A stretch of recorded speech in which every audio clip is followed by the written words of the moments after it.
Hello everyone, welcome back to another Haven't Read It. We're going to read some malicious compliance today. Today's first story is titled Fiscal Responsibility. Alright then. About 20 years ago, I worked for a small state agency where supervisors, quality review, and trainers were all the same pay scale, and you could transfer from one area to the other. One of the soups was promoted to area manager, 4 areas in the state, and our office dynamics changed. Normally, these 3 qualifications were backups for the security system. Manager was fully responsible, and if the manager and all the soups were out of office, one of us, slightly lesser, reviewer/trainer, was in charge. Fast forward 6 months. Upper management scheduled a 2-day training for the manager and the soups. I made a mistake of asking who's in charge while they are gone. New manager looks at me and says, "None of you are in charge since you don't have the fiscal responsibility that I and the soups have." It was said in a put you in your place voice. Me, nearing retirement, thinks, cool, one less headache for me. What I said was, glad to know that. Fast forward 4 months and it's time to rotate the security system back up. Manager looks at me and my partner and says, "It's our turn." I look at the manager and say, "It would seem that if QR doesn't have fiscal responsibility and can't be in charge when management is out, then QR can't be responsible for security backup." My manager opened her mouth, shut her mouth, and turned an interesting hue of red. We got out of the meeting, and my partner and the trainers are all happy, as am I. The 4 soups, not so much. That is funny. Top comment says, "Love when someone has no other option but to stew in their own stupidity. Even better when their face betrays them." Oh, that's good. Second story of the day. Boss yells at me for following instructions and tells me to do the opposite next time, which backfires. About 20 years ago, I used to work as an office assistant in a small company where we would receive orders from clients, and then we would assign the work to one of our freelancers who were well compensated and respectable professionals. My boss was such a professional herself, and when possible, we would assign that work to her. I accepted a minimum wage job because she told me I could sometimes get tasks assigned as a freelancer with a nice freelancer compensation, that she would personally train me, and that in less than a year, I would most likely be promoted to a regular freelancer and make very good money. This sounded like a great career path to my young and naive ears. One of the things she had told me in the very beginning was that when you take over an order, you become like a project manager for that order. You need to make sure that the freelancer would finish the work on time, as the work was usually time sensitive. Additionally, she loved going on long lectures about how she is paying me minimum wage for me to use my brain and figure things out when necessary. These lectures were mainly a vehicle for her to stroke her own ego by explaining to her employees how our brains were not as smart as hers. One day, our biggest corporate client had placed a large order that was due on a Monday by noon, and we had assigned the task to my boss to do over the weekend. It was Monday morning, time was ticking, and my boss hadn't arrived at the office. The client had called to see if we were going to provide the work soon, as it was urgent. I tried calling my boss, who didn't pick up her mobile. I called half an hour later and texted her. No answer or reply while noon was fast approaching, so I called her landline at home. Her husband picked up, told me she wasn't home, and I explained very briefly why I was trying to get a hold of her. Less than an hour before noon, my boss called furious that I had been so insistent on getting a hold of her, and that I had created a state of stress and emergency at her house. Her home phone number was for emergencies only, and this wasn't an emergency. "It's not professional to call people when they are not at work," she told me.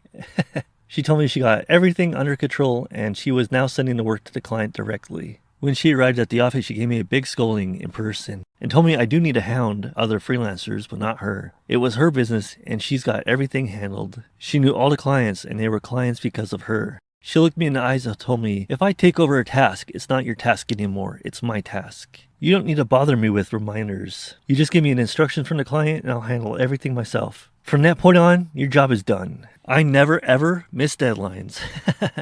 If the client calls, you tell them I'm on it, and you don't call me or text me about it. Fair enough. I apologized for the stress and repeated the new instructions back to her for confirmation. She was very happy with that and confirmed I had understood everything. She once more gave me her favorite lecture about how she is paying me minimum wage for me to use my brain, with a lot of condescending examples of how she always uses her brain, unlike us normal workers. I could only nod along, as if her narcissistic rant was actually teaching anybody anything. About a month or so later, another client comes in with an order. I accept it, my boss was available to handle it, so I forward everything to her, and I consider my work in regard to that order done as instructed. I was on vacation and was hiking in a remote area with spotty cell coverage. The other office assistant called me and told me that the client had called the office to check if the work was ready. I told my colleague that our boss was on it and that we didn't need to worry as our boss was going to handle it, and that my clear instructions were to tell the client that our boss was personally on it. The task would be done by the deadline, and explicitly not to call the boss to remind her of the deadline.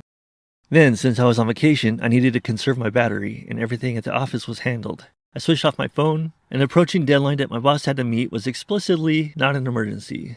Also, I had recently realized that my boss had knowingly misled me about the career opportunities this job was affording me, so I wasn't going to be on call on my rare day off. I think everyone has to learn that sometime, don't we? While I was hiking without a care in the world, my boss had managed to forget about the deadline. By the time she realized she had missed it, the office was closed.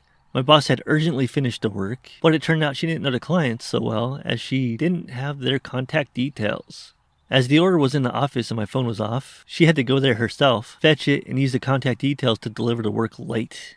This was particularly embarrassing as my colleague had informed the client our boss was personally doing the work for them.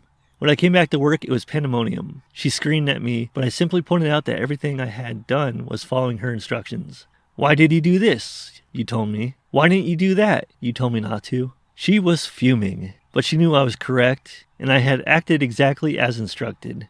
She also screamed at me for my phone being off, but I said I needed to conserve my battery for emergencies, and this was clearly not an emergency, and I'm not on call while on vacation anyway. Malicious compliance for the win, right? Well, narcissists never accept blame, and she had an idea of how to shift the blame to me after all. But you didn't provide me with the client's contact details with the order assignment. How could I have delivered them the work? It was your fault for not providing me all the information. I pointed out that she told me she knew all the clients personally, but if she had used her brain like she is constantly telling us to, she could have easily noticed that the order instructions were on the client's letterhead, with all her contact details spelled out, on every single page, bottom and top. Now that was a huge slap to her fragile ego, and remembering her face in that moment still makes me smile. Needless to say, I was fired. Of course I didn't mind. Don't you just love happy endings? Top comment says, people who never need help are people who never have help when they need it. Oh, that's fantastic. Not a comment on the story. I just wanted to thank you and show appreciation for how you use valid formatting and punctuation. But they did have some spelling errors. Next top comment says, my guess is that you got fired for failing to crawl up her ass to make her feel as special as she knew she was. Learning she wasn't special was grounds for dismissal.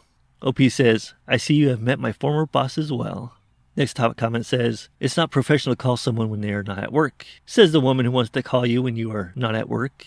OP says, yep, exactly. She pulled this type of double standard all the time. There was one real rule. You are wrong and she is right. Someone says, rules for thee, not for me.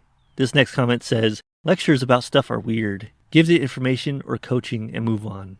OP says, some people enjoy lecturing others and it helps them feel superior. It's something like a kids these days rant. She really couldn't help herself. I bet she's still doing that 20 years later. Oh man. Ooh, this is good. How's your life now? OP says, it's been a lot better since, but I have met my fair share of bad bosses and managers. I've gained a lot of experience in a really wide variety of industries, and now I'm working on a small business of my own after having quit my well-paying office job. Good job, OP. I think that's what we're all striving for these days, being our own bosses. Our next story is, don't like my art? Well, I don't like yours either. I am in college and studying for my extended diploma in art and design. I have a teacher this year who is all about conceptual art and has never drawn a day in her life. To keep this short, I will just list the things she has done before. Told me that my drawings are just copies and not real art. Told me that anime isn't art and I need to be more realistic. Told my class to use AI art. Told me that my portfolio for university was not enough of me and to remove some of my best work. To put it lightly, this woman gets on my nerves. I don't know why I find it so funny. This is just a bad teacher. Anyway, back to the story. We were doing an industry-linked project with the local business during our practice project before our final major.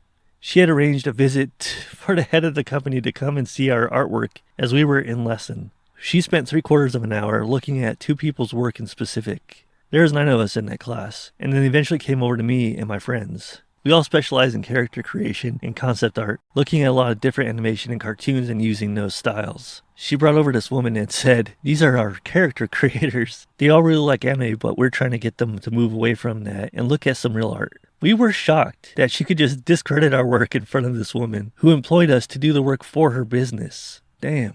I'm now on our final project. She had told me multiple times on our previous project that you can't just do research on things you like. You need to broaden your research. So I decided to do just that. I made an entire research paper on conceptual art and went into detail discussing an artist's themes and exploring the style of her work and saying how, to me, it doesn't make sense, that I don't have the same love for it as it seems illogical. I used a lot of points to back up my views and made sure that she couldn't turn it against me. We are also being taken on a trip to a conceptual art gallery that I will be doing the exact same with. She spent the first half hour of this year discrediting all my hard work and style, so now I will discredit hers. She has seen a research page but didn't even bother to properly read it. But she said how she likes that I put myself more open to look at different artists. She had seen how I had spoken about it in her brief look over my work and quickly moved on to the next table, completely forgetting to look at the others' work on my table, but they didn't care and they want to talk to her anyway. I hope she knows how much we all don't like her way of teaching. Her way of teaching? My brother in Christ, she's a bad teacher. You should complain about her bad-mouthing you in front of the industry if nothing else. Careers live and die under reputation, possibly more for artists, and she doesn't seem to be starting you off well. I was laughing so much through this story because I had a bad teacher. It was a Java programming class, Programming 1. This guy worked full-time and was teaching 2 classes. This was during COVID, so it was remote. One of my classmates, 17-year-old, needed help on a second project. He just had his code kind of in reverse order, so it would cause a lot of errors. He went up to the teacher asking for help, and the teacher tells him he should consider changing his degree, which was computer science, all because he came asking for assistance. Well, I spent 10 minutes with him, got him all sorted, and he was off to the races for the rest of the quarter. Long story short, me and several other people complained to the dean about him, and he had to switch schools after that. Fucking wild. Final story of the day, if you insist on being in charge, don't fuck it up. I worked as a night supervisor in a small private psychiatric hospital years ago. Department directors of individual patient units were on site from 8 to 5, Monday to Friday, so there was a bit of overlap in supervisory responsibilities between 3 and 5. The director of the high security acute care unit did not care for me as a supervisor, nor as a human being. She made it very clear that she was in charge until 5, not sooner. At every chance encounter, she had some snide accusation or remark to make about the night shift, whether real, perceived, or imagined. Nothing I ever did was correct or good enough in her mind. One day, the evening supervisor traded shifts with me so she could attend her granddaughter's school play that afternoon. On that day, I received oncoming report from the nursing director, including ongoing construction progress as the facility upgraded its appearance. About 1 hour into the shift, I had completed oncoming rounds on the second floor and had just arrived on the first floor when a fire alarm sounded. The hospital operator announced a code red on the second floor south wing, opposite and 1 floor removed from the acute care unit. It was later discovered the construction workers accidentally set off the alarm. Nobody was to evacuate their area unless in imminent danger. Told to do so by a supervisor ordered by a member of the fire department. At night, everybody was in their beds, so all staff had to do was a head count and shut all the doors. During daylight hours, patients were up walking around the halls, in group therapy sessions, or with individual counselors.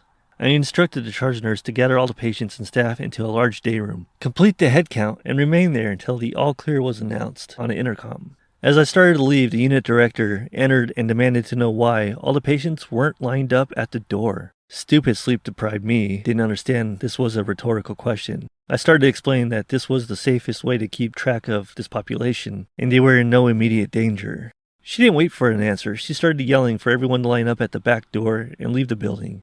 Just then, 2 firefighters arrived and asked me where the exit was to the outside courtyard. I pointed down the hallway to where the director stood with 25 confused patients and staff in front of the exit. The lieutenant got about halfway to the exit, stopped, and looked at me and asked, "What the hell are these people doing blocking the fire exit? Who's in charge here?" I walked up to him, pointed at the director, and said, "She is." I immediately turned to walk off the unit, listening to the lieutenant loudly telling her, "They should be in a room with the doors closed, not blocking an exit. We need to get outside, and you put these people directly in our way. The alarm location isn't anywhere near here. You have multiple barriers and firewalls that must be breached before you must leave," etc., etc. At the next all-management meeting, the hospital administrator announced that in the future, directors will stick to managing their individual department issues. Shift supervisors were to remain in charge of global hospital operations, including managing emergency evacuation of patients during fires and other building threats. The director never spoke to me again. Win-win. Top comment says, it only takes a life-threatening fire to move some people's way of thinking. The rules are there to protect the residents, not for your power trip. Trust me, I used to work at school for the disabled. There is nothing more frustrating than people playing politics, when the whole reason for the place existing is for the elderly or disabled. It really gets to me. OP says, true, I evacuated the same hospital 2 years earlier for a bomb threat, 9 p.m. in the rain. Nobody bothered to come in and help me then. We all got out safely, back inside drenched. A lot of our patients wearing only pajamas or a hospital gown and slippers. Damn, that is terrible. Next top comment says, I don't know why, but in every place I've ever worked, there are huge issues between shifts. It's usually better in places where the shifts overlap like yours does. It allows people the time required to humanize the other shift. It blows my mind that you were there working with her for hours a day, and she still dehumanized you like that. I'm sorry you dealt with that, but kudos for knowing the proper procedure and for trying to keep those patients safe. Next comment says, had an idiot boss like that who ordered us to stay at our desks during a fire alarm because that's an exercise. Except that they warn us when there is an exercise and there had been no warning. I picked up my bag and left, fast. I am terrified of fire. He was furious when he discovered that I had left and tried to write me up. HR stared blankly at him. You ordered them to stay during a genuine fire alarm? Yep, something had caught fire. I heard this went up the hierarchy so fast it left shockwaves on its way. What I know is that the manager left the company for New Horizons. Someone responded, they booted him so hard, he went over the horizon. Someone else says, glad they got rid of him. Sometimes it doesn't work that way, especially when there is favoritism.